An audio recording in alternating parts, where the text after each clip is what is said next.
اور اسی بات کو بریلی کے تاجدار نے امام عشق و محبت نے کیا خوبصورت انداز میں لکھا.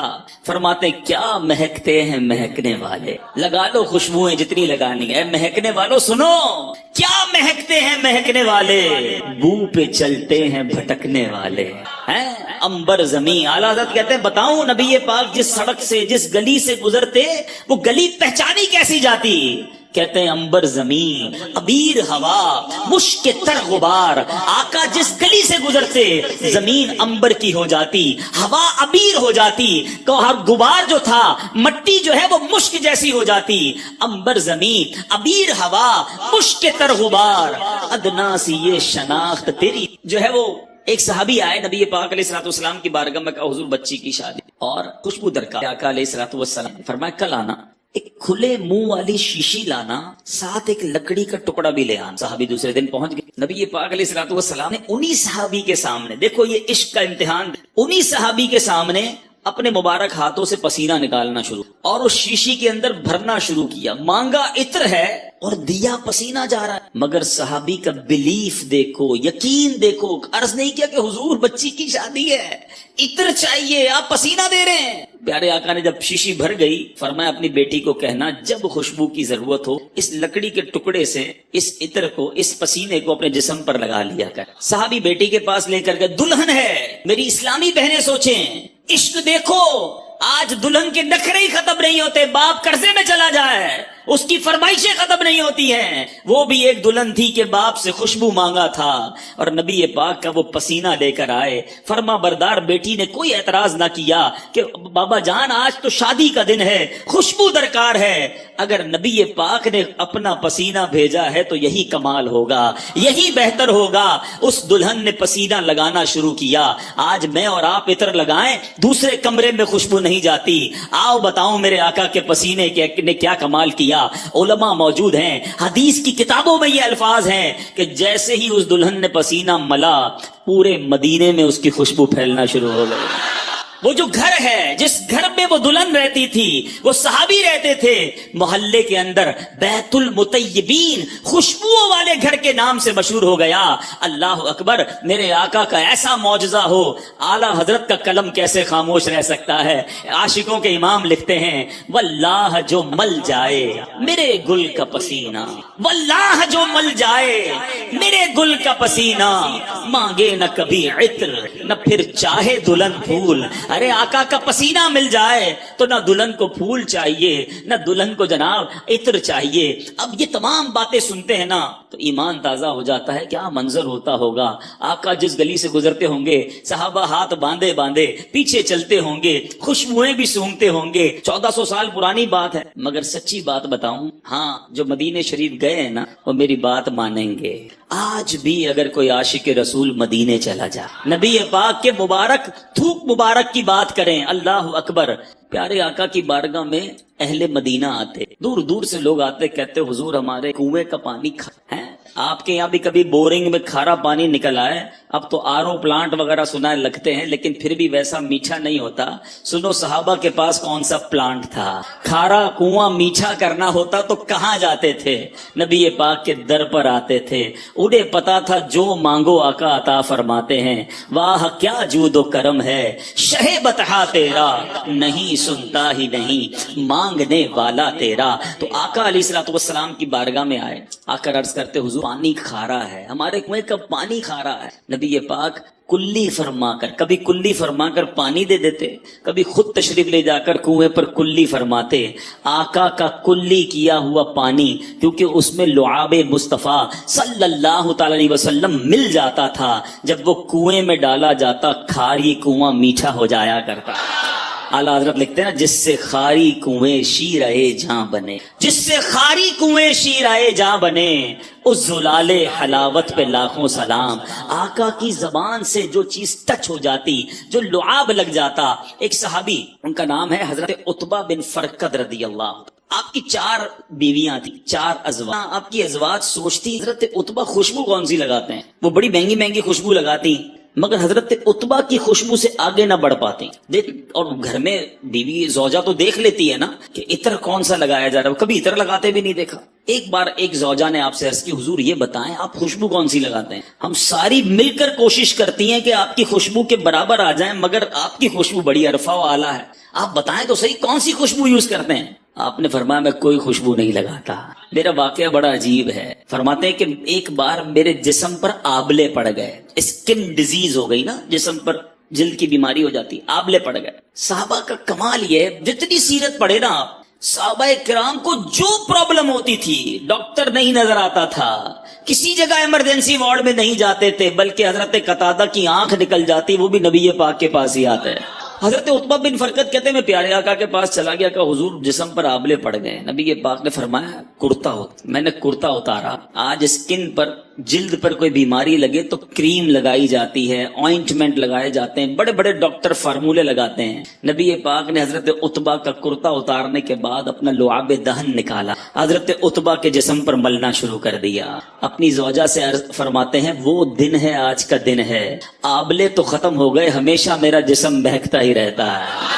تو اب ذرا اور کیجئے، نبی پاک سے زیادہ اور کون ہے جس سے پیار کیا جائے؟ آؤ دنیا کے کسی حسین کو لے آؤ سامنے، دنیا کے کسی طرحدار کو لے آؤ، پسینے سے اس کے بو آنی ہے، تھوک اس کا گھن لاتا ہے. نبی پاک وہ ہیں جن کا پسینہ مشک سے زیادہ خوشبودار ہے. لعاب دہن جو ہے کسی کے جسم پر مل دو جسم خوشبودار ہو جاتا ہے. تو نبی پاک کو اللہ نے وہ باکمال، وہ حسین اور وہ دل ربا بنایا ہے. تو پھر کیوں نہ نبی پاک سے محبت کی جائے، ان پر اپنا سب کچھ فدا کیا جائے. ایک بات سمجھنی ہے، اب میں نے کہا نا کہ ایک چھوٹی سی بات میں نے کی ہے، پیارے آقا کے لعاب کی، نبی پاک کے پسینے کی. آپ پیارے آقا کی زندگی کی کسی بھی چیز کو اٹھا لیں، نبی پاک کے کسی عضو کی بات کریں، پیارے آقا کے کسی بھی پارٹ آف دا باڈی کی بات کریں، اس کے مقابلے میں باکمال اور دنیا میں کوئی چیز نہیں ملے گی. نبی پاک کی باتیں، پیارے آقا کی پرخیف گفتگو کی بات کریں، ایسا بولنے والا سارے جہان میں کوئی اور نہیں ملے گا. نبی پاک کی عادتوں کی بات کریں، ایسی عادتیں دنیا میں کہیں نہیں ملے گی. اور ایسے کیسے ملے گا جب نبی پاک کو رب نے حبیب بنایا، اپنا حبیب بنایا، تو پھر پیارے آقا جیسا پھر کسی کو نہ بنایا. اور یہ بات میں نہیں کہتا، ایک بار پیارے آقا علیہ الصلوۃ والسلام نے خود جبریل امین سے ارشاد آئی، حدیث کا مضمون ہے، جبریل یہ تو بتاؤ، تم نے سارے نبیوں کو دیکھا ہے، سارے جہان کو دیکھا، تم نے ہم جیسا، مجھ جیسا کسی اور کو پایا؟ جبریل امین کا جو جواب ہے نا، وہ میں اعلیٰ حضرت کے شعر کے ذریعے دینا چاہتا ہوں. اعلیٰ حضرت لکھتے ہیں، یہی بولے سدرا والے، سدرۃ المنتہا پہ رہتے ہیں نا جبریل امین، یہی بولے سدرا والے چمنے جہاں کے تھالے. آقا ہم نے ساری دنیا کو دیکھا، ساری دنیا کو چھان ڈالا، یہی بولے سدرا والے چمنے جہاں کے تھالے، سبھی میں نے چھان ڈالے، تیرے پائے کا نہ پایا، تجھے یک نے یک بنایا.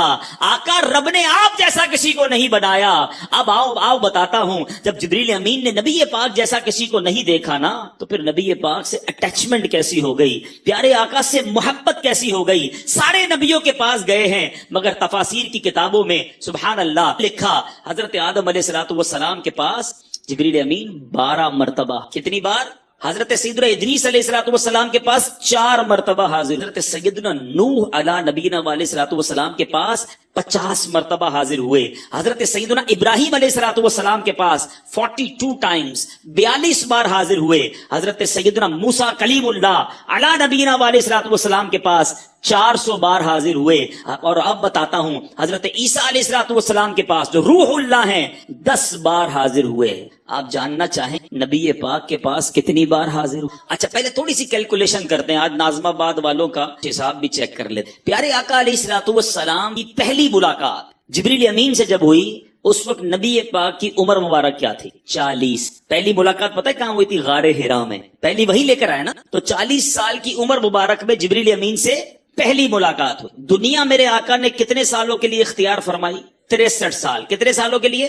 ظاہری پردہ فرما لیا. اس کے بعد 40 سال 63 سال، کتنے سال بچے؟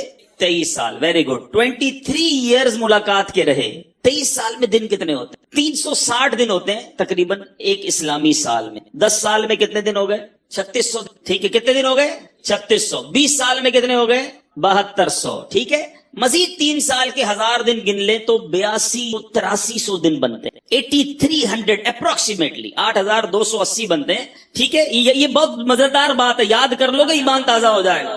8280 دن ہیں میرے آقا کی ظاہری حیات کے پہلی ملاقات سے لے کر دنیا سے پردہ فرمانے تک. اور جو ماشاءاللہ سیرت پڑھتے ہیں انہیں پتا ہے کہ کئی دن اس میں ایسے گزرے کہ کئی دن تک جبریل امین حاضر نہیں ہوئے, بہت سارا گیپ بھی آیا. اگر 8280 دن بھی گن لینا تو جبریل امین کتنی بار آئے؟ علماء بتاتے ہیں 24,000 بار نبی پاک کی بارگاہ میں حاضری دی.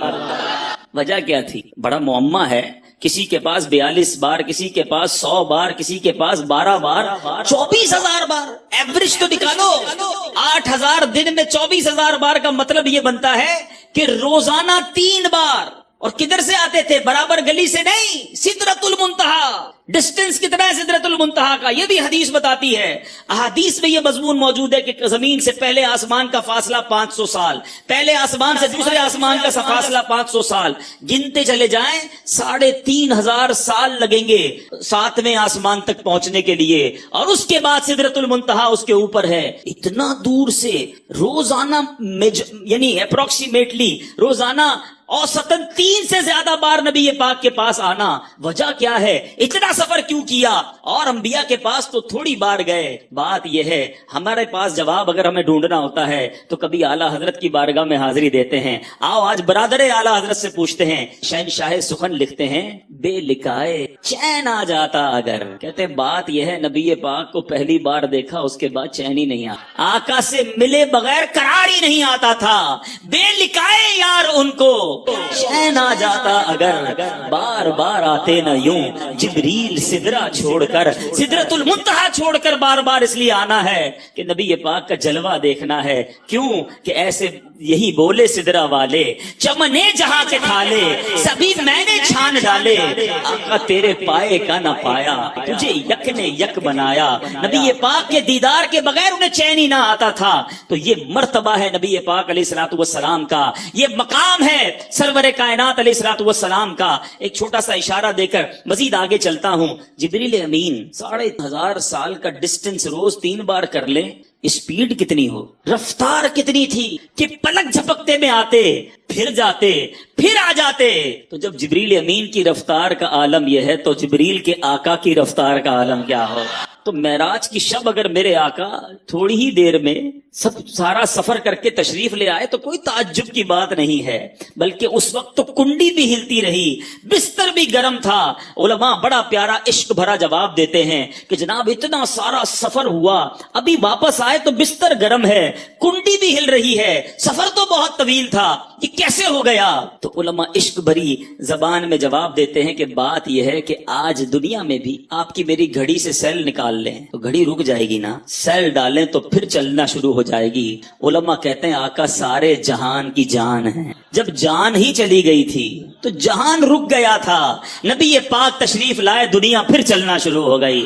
وہ جو نہ تھے تو کچھ نہ تھا, وہ جو نہ ہو تو کچھ نہ ہو, جان ہے وہ جہان کی, جان ہے تو جہان ہے. تو اے میرے میٹھے اسلامی بھائیوں, سبحان اللہ, میرے آقا کی تعریف بیان ہو. مجھ سے پہلے ناتخواں تعریف کر رہے تھے, وہ نظم میں بیان کر رہے تھے, میں نثر میں بیان کر رہا ہوں. جتنا سنے ایمان تازہ ہوتا ہے. اللہ مجھے اور آپ کو ہمیشہ پیارے آقا کے گن گانے والا بنائے, نبی پاک کے چرچے بلند کرتے والا بنائے, اور یہ زندگانی اسی میں گزر جائے. دمے واپسی تک تیرے گیت گاؤں محمد ممجد پکارا کروں میں, میرا دین و ایمان فرشتے جو پوچھیں آقا تمہاری ہی جانب اشارہ کر.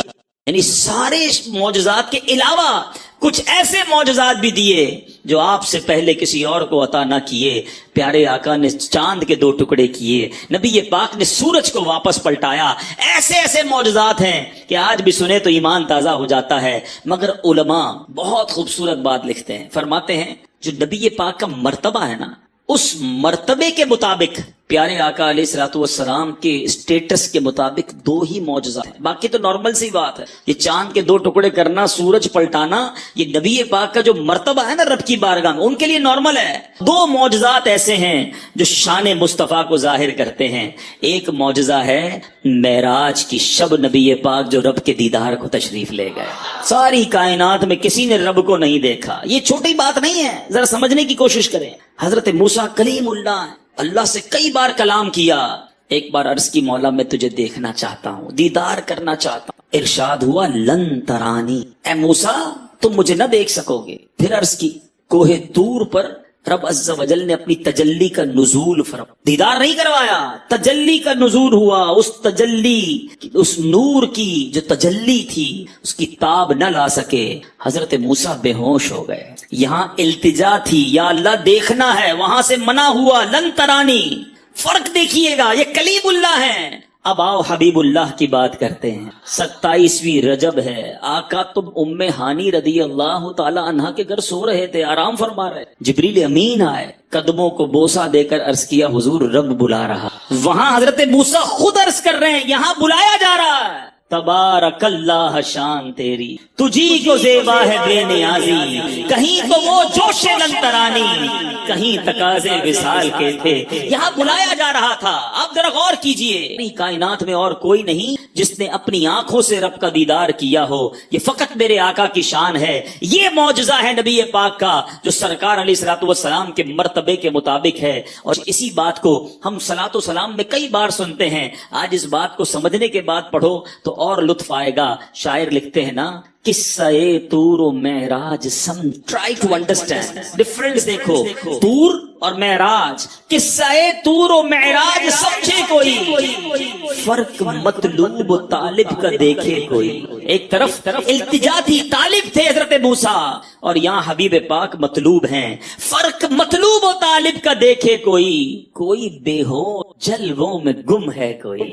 وہاں وہ بے ہوش ہو گئے اور آقا جلووں میں گم ہے، کوئی بے ہوش جلووں میں گم ہے کوئی، کس کو دیکھا یہ موسیٰ سے پوچھے، آنکھ والوں کی ہمت پہ لاپس۔ تو ایک معجزہ تو یہ، اب دوسرا معجزہ جو نبی پاک کی شان کے لائق، آپ کے مرتبے کے لائق، اتنا بڑا معجزہ کہ جس معجزے کو اعظم المعجزات کہا گیا، سب سے بڑا معجزہ اس کو کہا گیا، ٹھیک ہے، دا بگیسٹ میریکل، سب سے بڑا معجزہ، اور وہ معجزہ ہے قرآن مجید۔ اور کمال کی بات یہ ہے، اور معجزے جتنے ہوئے نا ہم سن ہی رہے ہیں، ایمان تازہ کر رہے ہیں۔ دیکھا نہیں، ہم میں سے کس نے دیکھا چاند کو 2 ٹکڑے ہوتے، کس نے دیکھا سورج کو واپس پلٹاتے ہوئے، ہم نے ابو جہل کی ہاتھوں میں کنکریوں کو کلمہ پڑھتے بھی نہیں دیکھا، ہم نے حدیبیہ کے مقام پر نبی پاک کی مبارک انگلیوں سے فوارے جاری ہوتے بھی نہیں دیکھے۔ یہ تو صحابہ تھے جو اپنی آنکھوں سے شب و روز معجزات دیکھتے، کبھی شجر سلام کرتے، کبھی حجر سلام کرتے، کبھی اونٹ آ کر سجدہ کرتا، نبی پاک سے جناب کبھی جانور کلام کرتے، صبح و شام صحابہ یہ معجزات دیکھتے۔ ہم فقط سن رہے ہیں، سننے میں اتنا لطف آتا ہے، دیکھنے کا عالم کیا ہو، ہر کوئی فدا ہے بن دیکھے، دیدار کا عالم کیا ہوگا۔ مگر اے عاشقان رسول، مدنی چینل کے ناظرین، سب سے بڑا جو معجزہ ہے وہ ہمارے درمیان ہے۔ جی ہاں، وہ تو ہم دیکھ سکتے ہیں نا، ہم اسے تو محسوس کر سکتے ہیں، اس کی برکتیں تو لوٹ سکتے ہیں۔ قرآن کا اعجاز دیکھو، آج بھی 1400 سال سے زیادہ عرصہ گزر گیا ہے، زبر زیر پیش کا فرق نہیں آ سکتا۔ رب نے اپنی کتاب کی حفاظت کا ذمہ خود لیا ہے۔ دنیا کی ایک کتاب آپ کو بڑی پسند ہو، بہت پڑھاکو آدمی کوئی ہو کہ مجھے کتاب بڑی پسند ہے، کتنی بار پڑھو گے؟ 2 بار، 4 بار، 5 بار، 6 بار، پھر آپ کہو گے یار بہت پڑھ لیا، بور ہو گیا، لائبریری میں رکھ دو۔ قرآن کا اعجاز یہ ہے، 1000 بار پڑھو، ہر بار نیا لطف دیتا۔ قرآن سے جی نہیں بھرتا، قرآن سے دل نہیں اکتاتا۔ ارے بندے کو عربی نہ آئے، صحیح قرآن پڑھنے والا مل جائے، قاری پڑھتا رہے، بندہ رونا شروع کر دیتا۔ یہ وہ چاشنی ہے، یہ وہ نور ہے، یہ وہ رکت ہے جو قرآن اپنا اعجاز آج بھی دکھاتا ہے۔ یہ پیارے آقا کا معجزہ آج بھی میں اور آپ اپنی آنکھوں سے دیکھ سکتے ہیں۔ 5-6 سال کا بچہ ہوتا ہے، اپنے گھر کی زبان سیدھی بولنا نہیں آتی، مگر پورا قرآن اسے زبانی یاد ہو جاتا ہے۔ یہ قرآن کا کمال نہیں تو کیا ہے، ہمارے سامنے ہے۔ اور کتنے فضائل ہیں قرآن کے، کتنی حدیثیں ہیں قرآن کی جناب فضائل کے اندر، مگر آج ہمارے پاس قرآن پڑھنے، اے میلاد منانے والوں، نبی پاک سے محبت کرنے والوں، مجھے بتائیے کہ پیارے آقا کا یہ معجزہ، یہ رب کا کلام ہمارے درمیان ہے، مگر ہم میں سے کون قرآن پڑھتا؟ اور قرآن اگر پڑھے نا اور اس کو سمجھے بھی، اللہ اکبر، ایسے ایسے واقعات ہیں، ایسی ایسی اس کی سبحان اللہ آیتیں ہیں، اگر انڈرسٹینڈ کرنا شروع کریں تو بندے کا ایمان تازہ ہو جاتا ہے کہ رب نے کیا کیا ہمارے لیے ارشادات فرمائے ہیں۔ مگر آج صبح اٹھ کے نیوز پیپر پڑھنے کا ٹائم ہے، رات سوتے ہوئے خبریں دیکھنے کا ٹائم ہے، موبائل فون کے سارے میسج پڑھیں گے، جتنے واٹس ایپ ہیں سارے چیک کریں گے، مگر پورے دن میں قرآن نہیں پڑھیں گے۔ بتائیے یہ کیسی نبی پاک سے محبت ہے؟ قرآن سے دور رہ کر زندگی اچھی نہیں۔ میں آپ کو انشاءاللہ حدیثیں سناؤں گا کہ جس نبی علیہ الصلوۃ والسلام کا میلاد منانے جمع ہوئے ہیں، ارے میلادی جو ہے وہ قاری بھی ہونا چاہیے، اس کو قرآن بھی صحیح پڑھنا آنا چاہیے، اور قرآن سے اس کی پکی دوستی بھی ہونی چاہیے کہ جس نبی کا میلاد بنایا میرے آقا پر قرآن نازل ہوا، ان کے سینہ اطہر کو اللہ نے ایسی طاقت دی، کیونکہ قرآن خود فرماتا ہے ہم قرآن کو کسی پہاڑ پر اتارتے خوف الہی سے وہ ریزہ ریزہ ہو جاتا۔ اللہ تبارک و تعالی نے قلب مصطفیٰ کو یہ طاقت عطا فرمائی کہ ان کے سینے پر قرآن نازل ہوا۔ جس نبی سے تمہیں محبت ہے انہوں نے یہ تحفہ ہمیں دیا ہے۔ اے اللہ میں حاضر ہوں، تیرا بندہ ہوں، تو نے پیدا کیا، تو نے رزق دیا، تو نے ہمیں صحت دی، تو نے سب کچھ دیا، ایمان کی دولت تو نے دی۔ اے اللہ میں تیرا بندہ بن کر رہوں گا، میں تیری اطاعت کروں گا، تجھے ناراض کرنے والے کاموں سے بچوں گا۔ مگر آج حال یہ ہے میرے پیارے اسلامی بھائی، اب میں جو جملہ کہنے جا رہا ہوں نا وہ بڑا سخت ہے۔ آج حال یہ ہے کہ آج اللہ کو لبیک لوگ نہیں کہہ رہے، ایسا لگتا ہے شیطان کو لبیک کہہ، زبان سے نہیں کہتے، مگر سچ بتاؤ مانتے کس کی ہیں؟ صبح ہوئی، رب کا حکم تو فجر پڑھنا تھا نا، تمہاری فجر قضا ہوئی، تم نے اللہ کی بارگاہ میں لبیک کہی، شیطان کی پاس کہی لبیک۔ ظہر ہوئی، تمہاری ظہر قضا ہوئی، تم نے کس کو لبیک کہا؟ رحمان کو یا شیطان کو؟ تمہاری مغرب قضا ہو جاتی ہے، عشاء قضا ہو جاتی ہے، جھوٹ بولتے ہو، حرام کماتے ہو، حرام دیکھتے ہو، سوچو جو گناہ کرنے والا یہ کس کو لبیک کہہ رہا؟ افسوس یہ ہے کہ اگر پورے دن میں ہم اپنے اعمال لکھیں نا تو ایسا لگتا ہے دن میں کئی بار شیطان کو لبیک کہہ رہے ہیں، اللہ کو لبیک نہیں کہہ رہے۔ اللہ کو لبیک کہنے والا اس کی نماز کیسے جاتی ہے؟ وہ حرام کیسے کمائے گا؟ وہ جھوٹ کیسے بولے گا؟ وہ ظلم کیسے کرے گا؟ وہ ماں باپ کو کیسے ستائے گا؟ وہ شراب کیسے پیے گا؟ وہ جوا کیسے کھیلے گا؟ نہ کرو ایسا، اللہ کے ہو جاؤ، اللہ یہ ساری دنیا تمہاری کر دے گا۔ ابھی بھی لوگ کہتے ہیں یار بس یہ بیان بالکل صحیح ہو رہا ہے، لیکن یار بس 5-7 سال ذرا کام کو ٹائم دے دوں، فیملی کو ٹائم دے دوں، ذرا عیاشی کر لوں، جوانی گزار لوں، پھر میں نے اللہ ہی کرنا ہے، میرا اور کام کیا ہے؟ تو اللہ کے بندو، شیطان یہی تو چاہتا ہے تم ابھی توبہ نہ کرو۔ کئی لوگ توبہ کے انتظار میں ہی دنیا سے چلے گئے۔ کیا جوانوں کی موت نہیں ہوتی؟ یاد رکھیے گا، ان کے جو غلام ہو گئے، ان کے جو غلام ہو گئے، وقت کے امام ہو گئے، نام لیوا ان کے جو ہوئے، ان کے اونچے نام۔ ہمیں یہ سوچنا ہے کہ ہم کس کے بندے ہیں، لبیک کس کو کہنی ہے، بات کس کی ماننی ہے۔ آج یہ ذہن بنا کر جاؤ کہ میں نے دل کی گہرائیوں سے روز اپنے رب کی بارگاہ میں لبیک کہنا ہے۔ ادھر مؤذن فجر کی اذان دے گا، ادھر میں نے لبیک کہہ کر مسجد میں حاضر ہو جانا ہے۔ ادھر ظہر کی اذان ہوگی، میں نے دل میں لبیک کہنا ہے، اے اللہ میں حاضر ہوں، نماز کے لیے حاضر ہونا ہے۔ آپ کے سامنے حرام روزی آ رہی ہے، آپ نے حرام روزی کو ٹھکرانا ہے اور رب کی بارگاہ میں کہنا ہے لبیک اللہم لبیک، مولا میں حرام نہیں کماؤں گا۔ حرام کام کرنے کو جی چاہے، کوئی دوست بلائے، شیطان بڑگلائے، نہیں لبیک کہہ چکا، اللہ کا بندہ ہوں، حرام کی طرف نہیں جاؤں گا۔ ذکر کیجئے، درود پڑھیے اور زندگی سنتوں کے مطابق گزاریے۔ اس طرح کی جب زندگی گزاری نا تو پھر انشاءاللہ قبر میں بھی چین ہوگا، محشر میں بھی چین ہوگا، اور اللہ نے چاہا مکے مدینے کی حاضریاں اور وہاں جا کر بھی لبیک پڑھنا نصیب ہوگا۔